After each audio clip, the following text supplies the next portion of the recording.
The Better Business Analysts Institute presents the Better Business Analysis podcast with Benjamin Walsh. Welcome back to the Better Business Analysis podcast with your host Benjamin Walsh from the Better Business Analysis Institute. Again, if you haven't done our certified Better Business Analysis Level 1 course for $199 US, you can be a certified BA, so do it today. We're going to dive into our BA Bites topic today, which is top 10 skills every business analyst needs for 2025 that aren't in the job description. That's right, I'm going to talk about specific skills that are now relevant as we move into 2025. Being a business analyst in 2025 is going to be more about gathering requirements and creating workflows or process diagrams. The skills that set you apart aren't often listed in the job description, but they are essential for thriving in today's fast-paced, tech-driven world. In this episode, we're going to uncover the top 10 underrated skills that you need as we move into 2025. Let's dive into our top 10. Number 1 is storytelling. Why is it important? Turning data and insights into compelling stories helps stakeholders understand and support your recommendations. Storytelling is a human quality that can't really be replicated by AI or automation. It really has a human touch. BAs often focus on data and facts, but not emotional kind of narrative or flow. And so you need to focus on that for 2025. It's going to set you apart from other BAs. And an example here would be explaining how a process improvement would save time and increase employee morale. So use a relatable story there.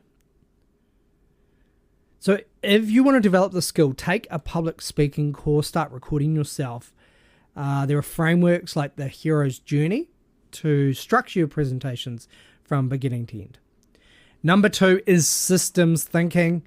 You need to understand how parts of a system interact to enable better analysis of impacts and dependencies. We overlook this sometimes because we focus on our project without seeing the bigger organizational picture and how everything connects together in an ecosystem. Okay, think about it that way, not a technical system. Recognize that automating one process can actually create bottlenecks in other places. So again, this is a pushback on just using automation and just AI, whereas a human can see the greater picture. You develop it by creating system diagrams. So system, I mean end-to-end system diagrams. Study books like Thinking in Systems as well is a really good idea. Rolling back up, I always do, focusing on customer journey and jobs to be done. Number 3 is negotiation. It's now expected in 2024, moving into 2025, that you can negotiate, that's your role as well. We need to be more proactive. So you need to run into conflicting stakeholder issues and priorities, and you need to use your negotiation skills and resolve them. Be proactive here. Be overly assertive. Many BAs see themselves as neutral facilitators, but in 2025, you need to be active negotiators, okay? Or otherwise, the BA role is going to be in the background and it needs to be in the foreground. Maybe you need to help marketing and IT agree on a feasible project timeline. Use persuasion, negotiation. You probably know what the answer is, so push it. You develop it by attending workshops or role-playing stakeholder scenarios to build confidence in doing it. It's around confidence there. Sometimes you need to turn on the fake confidence to get you there. Fake it until you make it. Number 4, I talk about this often, EQ, so emotional intelligence.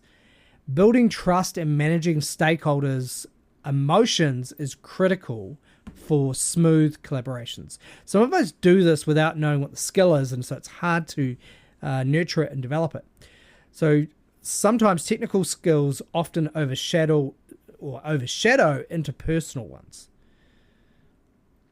So if you can calm a frustrated stakeholder and understand through empathy why they're frustrated, You acknowledge their concerns. You propose solutions to their problem. So you focus on active listening, seeking feedback, using your emotional responses in those conversations you have with stakeholders. You're going to be better off. Ask why Tony's always angry. Number 5 is what Agile's really turned into, and it's adaptability. And it's important with rapidly developing change. Means that flexibility is key both in organization structures. The world is moving fast, but also in technology. Rigid adherence to any kind of process can slow you down in a dynamic environment. You need a framework over a process. You need a pivot from waterfall to agile to mid-project. There are going to be hybrid approaches moving forward, much more than they have been in 2024 or 2023. We're now going to have a mix. If you want to develop that skill, volunteer for cross-functional teams or projects outside your comfort zone, okay? And then that will put you in a position where you have to adapt or die, okay? I mean that in the nicest way. Number 6, it's data literacy. You need to understand data much more than you do now. I know that my skill is not fully there. I'm probably at about 70%. I need to get to at least 80 over 2025. So with the rise of analytics and AI, which relies on that data, BAs must interpret and communicate data way more effectively. They need to be less lazy about data. Many BAs rely on specialists instead of developing their own data fluency. And to be honest, the role's going to be combined. So you have to be a data analyst as much as you're a business analyst probably in 2025. You need to identify trends in customer behavior using dashboards. You need to understand this using tools there. You'll be using the tools that do the heavy lifting and the AI, but you need to now interpret that. You don't need a separate data analyst for doing that. To develop that skill, you need to take courses like Power BI or Tableau and learn the basics in terms of large language models and AI. I'm thinking about developing one now, so if you comment on this, I might develop a free course to help us all get better as I learn about AI and data. The next one is conflict resolution, and you need this where you're going to be, remember, in 2025, you're going to step up, you're going to be confident, you're going to be assertive, you need to keep the BA dream alive. And part of that means that you need to help resolve conflict. So stakeholders with competing priorities need a BA to mediate disputes and build consensus. You might need to be the chairman or chairwoman at the board. Conflict is often avoided instead of being addressed constructively and ideally up front. So you might need to mediate a disagreement between finance and HR over a budget allocation. You might need to do that. Add value by getting involved in some of those. Don't step back. Don't let the project manager do it. You do it. To develop this, you need to learn frameworks like interest-based relational approach. It's to draw down to the facts and the interests instead of just focusing on opinions. And that can help resolve disputes effectively. Just it's part of life, having healthy conflicts and healthy constructive outcomes.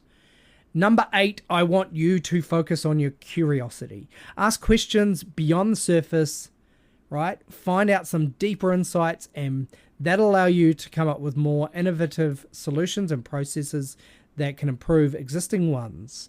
Many BAs stick to a brief without challenging assumptions. You need to question a stakeholder about why they want a new tool instead of optimizing the current one. Be curious about how you learn a new skill. You can develop a mindset for this of lifelong learning, which is what my 2024 goal was. And I'm going to bring that into 2025. You need to read more. You need to attend industry webinars. You need to keep listening to this podcast. And you need to do some training. Number 9, even though we've just talked about a lot of soft things, is technical awareness. So the technology is moving so fast. Emerging technologies help BAs bridge the gap between business and IT. So sometimes non-technical BAs resist learning about technical advancements, but they actually need to get closer to it. It's the window's getting smaller, and a BA needs to be more multifaceted. So how can you recommend an AI-based solution for process automation if you don't even understand AI? So you do that by staying up to date with tech blogs or take a beginning coding course so you understand the basics. Take some time over the break to learn an AI tool. That's, send it some information, see what it can come up with. And number 10, it's influence without authority. And this has probably come from the world of Agile as well. So BAs often lack formal power, right? But they need to drive action and decisions. And we've talked about 2025 to be an assertive year for you.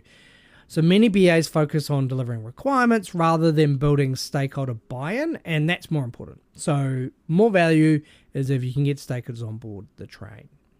Persuading a senior leader to back a user-focused project by highlighting long-term benefits might be an example where you're persuading a senior leader. So that's what you need to do in 2025.